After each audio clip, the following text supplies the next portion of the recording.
Welcome to this explainer. Today, we're diving into a scenario that is honestly as chilling as it is fascinating. We're asking the massive question, what if World War III started in Europe? We aren't talking about a conflict in some remote ocean or far-off desert. No, we're talking about the absolute heart of Europe. Think about it. This is a continent of extreme strategic density. It's a place where you've got thousands of years of history, massive military power, crazy complex alliances, and deep-seated memories all packed together so tightly that just a single spark could set the entire continent trembling. So today, we're going to break down exactly how this terrifying scenario could actually unfold, step by step. Imagine waking up tomorrow morning to news that sounds just impossible. You turn on the TV. The maps are flashing red. Airports are instantly closed. Emergency alerts are hijacking every broadcast. Soldiers mobilizing. Civilians frantically packing. Financial markets literally in freefall.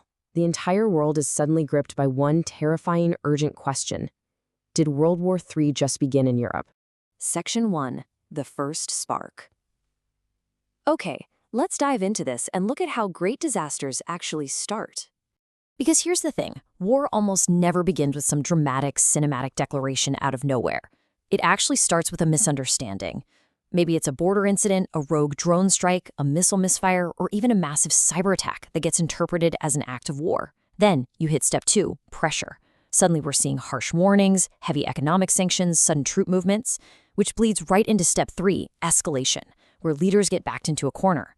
And finally, step 4, direct conflict. It's this rapid sequence of small, calculated decisions that slowly remove any possibility of retreat. And in Europe, because these countries are literally right next door to each other with overlapping airspace, this entire process would happen at a terrifying speed. Section 2. Information chaos and panic. You know, they say the first casualty in modern conflict is the truth, and we'd see this immediately in the fog of war. In hour 1, before official sources can even figure out what's going on, social media completely explodes with unconfirmed rumors and manipulated footage.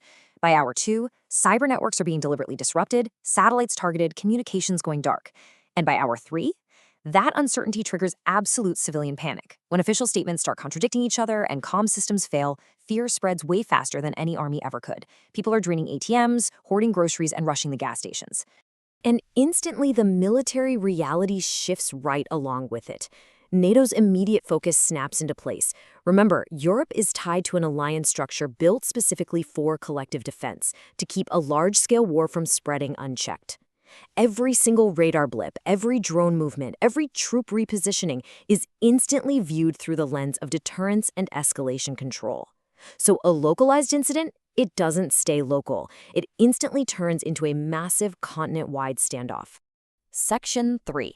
The infrastructure shatters. So the crucial point is how this impacts everyday life. Because this is where Europe's extreme interconnectedness suddenly becomes its greatest vulnerability. Think about the energy grids. Europe relies heavily on cross-border supply and imported fuels, right? A conflict means immediate price spikes and uncertain heating in the winter. Then there's trade and supply. Europe is a continent of constant movement, but suddenly ports are blocked, rail lines are damaged, manufacturers are facing instant shortages. And transport? Forget about it. Airspace is completely closed, and borders that have literally been open for decades are suddenly locked down with military checkpoints. When people can no longer trust the roads, the ports, or the skies, the entire invisible pillar of modern comfort just cracks. Section 4. The human reality. Let's just take a breath here for a second, because we need to focus on what this actually means for the civilians. And this brilliantly illustrates the really unsettling, surreal emotional split of modern conflict. On one side, you have the ordinary. People are just trying to get to work. Bakeries might still be opening up, trams are running, people are doing their grocery shopping. But on the exact same day, in the exact same moment, you have the historic.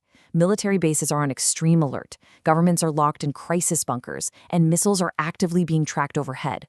War doesn't just flip a switch to total darkness. It's this incredibly strange, jarring reality where mundane everyday life and historic tragedy completely overlap. And that overlap quickly turns into a deeply devastating reality. The moral pressure would just be immense. We are talking about a continent that is incredibly proud of its stability, suddenly completely overwhelmed by the human reality of mass displacement. Distances in Europe are short, meaning families would flee towards safer borders instantly. Train stations and highways would just become these heartbreaking scenes of exhaustion and fear. Humanitarian capacities would be stretched way past their breaking point, trying to figure out the logistics of housing and feeding millions of refugees on a moment's notice. Section 5. Global shockwaves. Let's move on and see how this builds outward to the rest of the planet. Because a European war wouldn't just stay in Europe. It would act like a shockwave traveling through glass. Looking at the global economy, the impact is instantaneous. Within minutes, financial markets worldwide would plummet. Global energy prices would absolutely jump. Supply chains stretching all the way into Asia, the Americas, and Africa would halt because they rely on European shipping corridors and components. And tourism, international business travel, that completely collapses. The entire global economy would be destabilized in the blink of an eye. And hovering over all of this economic and human destruction is the ultimate nightmare: escalation. The fear here is truly existential. In a world with nuclear weapons, leaders are basically trapped in a deadly, high-stakes stance. They're desperately trying to manage fear, protect their national pride, and avoid crossing lines that simply cannot be uncrossed.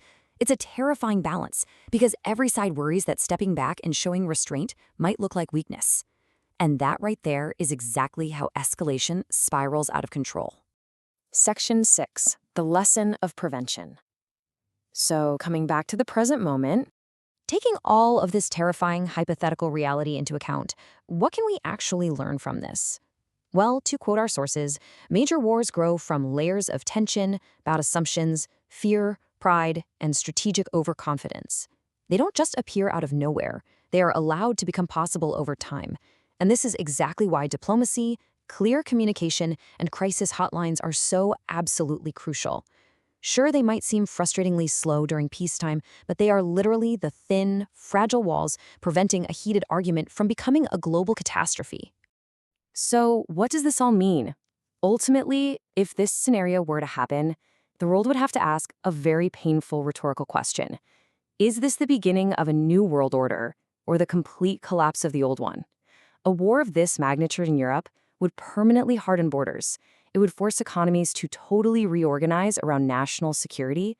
All those long-standing assumptions of peace and globalization that we've just taken for granted for decades, they'd be rewritten from the ground up.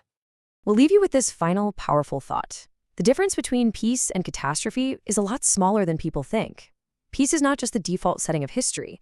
It's a fragile, active achievement that has to be defended and renewed every single day. The cost of delay and the cost of miscalculation are just way too high. Hopefully, this explainer serves as a reminder to keep asking the hard questions and paying close attention, because history can shift far faster than any of us are truly ready for. Thanks for joining us for this one, and keep exploring these crucial ideas.